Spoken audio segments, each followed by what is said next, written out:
Tensura What If? Silver Timeline by CBCTEBAS Chapter 86 Collapse. The elven kingdom of magic lay in ruins, its once majestic towers crumbled now to heaps of stone and wood. The once bountiful forests were scorched, their vibrant greens replaced by smoldering ashes. What had been a peaceful, thriving city was now a battlefield, scarred by the unrelenting fury of Milim, her rampage fueled by a madness that no one could fully comprehend. Milim's body was encased in black dragon scale-like armor, with wings protruding from her back and a tail akin to that of a dragon. A single horn crowned her forehead. Her eyes glowed a dangerous golden as she continued her tempestuous rampage. The screams of the elven population grew weaker and weaker as they fell at an alarmingly fast rate. Confirmed amount of souls. Evolution to Demon Lord, Harvest Festival, begin. Milim froze for a moment, then returned to her rampage with renewed intensity, her power surging with even greater force. Meanwhile, Rimuru, held down by others, was growing increasingly worried. He understood that Milim's rampage was a result of her struggle for strength, something that had become a necessary evil in her quest to become a more formidable force. Yet, the devastation was too great, and the danger to herself was too high. That idiot is still not here. Rimuru's universal sense locked onto Guy's location, who was on his way to Milim. In less than half a minute, Guy arrived, much to the relief of Rimuru and the others. His eyes were filled with concern and exasperation at seeing the daughter of Veldanava in such a state. A person who, affirming, was giving him more trouble than Milim's father had. Rudra. What the hell is he doing? Guy sobbed, drawing his sword. Milim, I don't know if. Drago Nova. Guy dodged with remarkable speed, frowning as he turned back to Milim. Guess not. He scraped and prepared to subdue her. Milim, her hair disheveled and her breathing ragged, barely registered his words. Her rampage was all-consuming, her attacks relentless and unthinking. Guy's intervention had become inevitable, but even he seemed reluctant to engage fully, aware of the delicate balance required to handle Milim without causing further harm. Good, you can let go now. Rimuru stood up, now free from Velgrand and Chloe, who had been enjoying the proximity. Luminos should be working on keeping her Night Rose safe, and Hinata would be there as well. Velgrand and Chloe should stand guard and see if there are any threats that plan to act outside the script. The others nodded and vanished. I'll watch over that dragon. With those words, Rimuru disappeared, leaving Guy to handle the berserk Milim on his own. So those idiots weren't here to help, Guy thought silently as he sensed their departure. The battle between Guy and Milim was a clash of titans. For days, the sky was darkened by their fierce combat, the ground trembling beneath their combined might. Their powers collided in blinding flashes of light and bursts of energy. The air crackled with their struggle, and the landscape was continuously reshaped by their titanic confrontations. Guy was furious at the destruction they were causing. Even early civilizations that were meant to last for centuries were obliterated in an instant. He lamented the immense workload that would follow this battle. As he thought about it, he swung his sword with great force, pushing Milim further west. Both fighters showed signs of exhaustion. Had it not been for their infinite regeneration, major, if not fatal, injuries would have been evident since the first hour of the fight. Milim opened her mouth with a roar, unleashing a large beam of energy at Guy at high speed. The attack was so massive that dodging was impossible, even for him. Using his sword as a shield, he charged through the blast, ignoring the burning sensation enveloping his body. Enough with that. He slammed Milim's face into the ground, forcefully shutting her mouth. You still have that much energy? That ultimate skill is no joke. I can't even replicate that potent magicule. From below, a sharp pain pierced his stomach. Milim had dashed forward with a sword created from her magicules. It was inferior to Guy's in every aspect, but sharp enough to inflict damage on the red primordial. Shit, Guy cursed as he grabbed Milim by the hand and tossed her several kilometers away. Pulling the sword from his stomach, he crushed it with his hands. She's learning. Guy smirked, a nostalgic hint in his expression, reminiscent of his battles with the Creator. And so, their clash continued. Amidst the chaos, Ramiris, the Fairy Queen, appeared, her face etched with desperation and resolve. She had been watching from afar, her heart aching for her people and the world. Determined to end Milim's rampage, she realized that only a sacrificial act could potentially bring Milim back to her senses. A risk she was willing to take for the sake of the world and Milim herself. Ramiris approached the battlefield, her form illuminated by a faint, ethereal glow. Her wings fluttered with determination as she made her way to the heart of the conflict. Her voice, though small compared to the roar of the battle, carried a sense of urgency and solemnity. "Milim, listen to me," Ramiris called out, her voice cutting through the chaos between the two demon lords.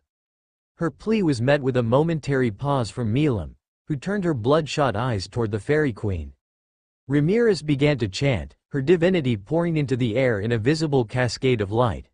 The spell was ancient and powerful, designed to break through the madness that had consumed Milim. But Ramiris knew she would have to risk her own safety, a cost she was willing to pay. As Ramiris's magic enveloped Milim, the latter's aura flickered as though it were a dying flame. Her defenses, both demonic and draconic, had vanished, and her core was beginning to corrupt. "Ramiris, stop that!" Guy shouted, defending her from Milim's attacks. Milim, recognizing Ramiris as a threat she could not ignore, made the Fairy Queen her prime target with devastating attacks. "It's fine, I can still go," Ramiris said with a strained smile, hiding the immense pain from her core being corrupted by the auras of the two combatants. "This is also my job, just like yours." She began to weaken. Rimuru appeared beside her, helping her stand as her strength waned. "Looks like I can finally repay my debts," he said with a smile, pushing his right hand forward. "Beelzebub, devour all leaking magicules. Don't let them near her." Black smoke began to surround Ramiris, forming a barrier that protected her from the external chaos. "Thanks, Rimuru-kun," Ramiris said, managing a smile. She regained some energy and continued her efforts to calm Milim. Guy Crimson, sensing the shift in the battle, adjusted his approach. He knew that disrupting Ramiris's spell would only prolong the conflict and increase the risk of complete destruction. Thus, he focused on containing the remnants of Milim's destructive power, keeping it away from the Elven Kingdom and its surviving inhabitants. The combined efforts of Ramiris and Rimuru began to show results.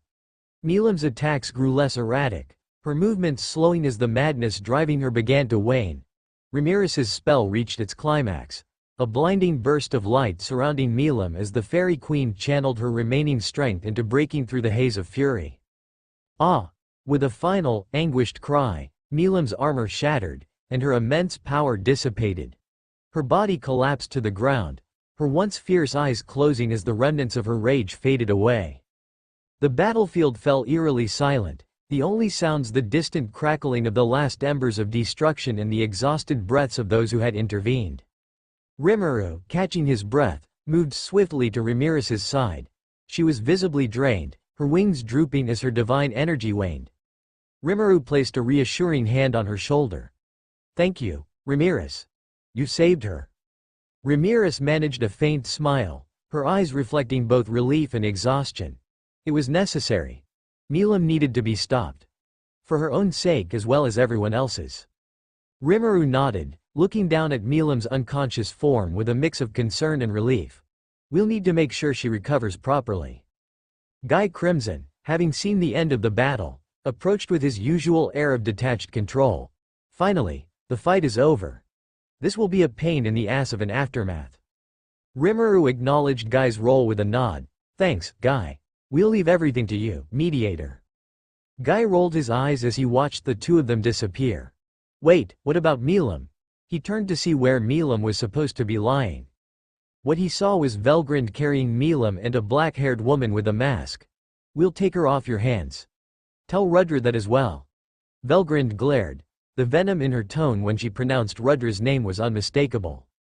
Rimuru, after ensuring that Milim was in safe hands with Velgrind, transported Ramiris back to the labyrinth of spirits. The travel was quick, though the weight of recent events hung heavily on him. He gently lowered Ramiris onto a soft bed within the labyrinth's main room, a place imbued with high amuance of magicules, where lesser spirits roam freely. Ramiris sighed in relief as she sank into the bed, her drained form visibly relaxing. Rimuru stood by her side, his expression a mix of concern and gratitude. "Thank you, Ramiris," Rimuru said softly. You've done more than anyone could have asked for Milim. Ramiris managed a weak smile. I couldn't have done it without your help. You could have, Rimuru nodded. Rest now. I'll handle things here and make sure everything is taken care of. With a final reassuring nod, Rimuru turned and vanished, returning to the Night Rose. He arrived to find Velgrind already in the process of placing Milim into a bed. Rimuru approached, his eyes scanning the scene with a blend of relief and concern. He saw Milim's battered form lying peacefully, her once fierce expression now relaxed in unconsciousness. Velgrind and Chloe were focused, their efforts clearly aimed at restoring Milim's well-being. How is she? Rimuru asked, his voice low but urgent. Velgrind glanced up, her face reflecting a rare moment of weariness. She's stable for now. The damage was severe, but enough rest should be good. Her regenerative abilities are already doing most of the work. Chloe, who has long removed her signature mask, her voice carrying a note of reassurance. She's exhausted and her core was significantly damaged. It will take time, but with the right care, she should recover. Rimuru nodded, a sense of relief washing over him. Thanks, you too. It had been 3 days since then, and they had been taking turns keeping watch over Milim's unconscious body. During this time, Rimuru would occasionally disappear, returning after several hours. On one of those days, he arrived with a certain someone, a beautiful blonde elf, her clothes tattered and her expression reserved as she kept her head bowed. Behind her were 3 other elves. A young girl with magenta hair, a massive green-haired man, and a lean man with pale lavender-colored hair. Hey, so I just picked them up. I was wondering if they could stay for the time being, Rimuru began, explaining how he had met the 4 behind him, who were looking around cautiously.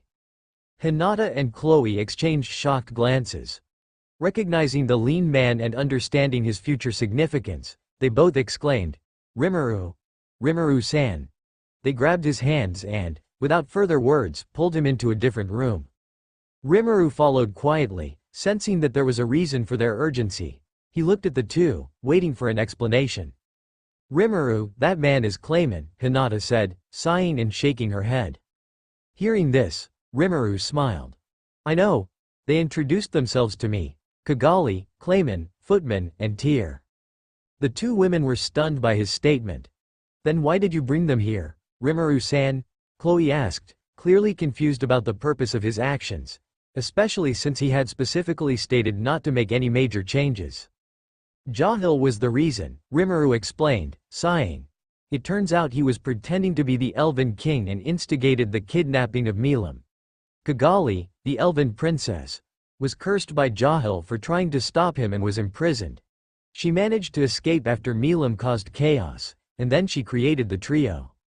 I still don't see how that relates to bringing them here, Hinata said, frowning. Rimuru turned away, his expression growing angry. Jahil survived.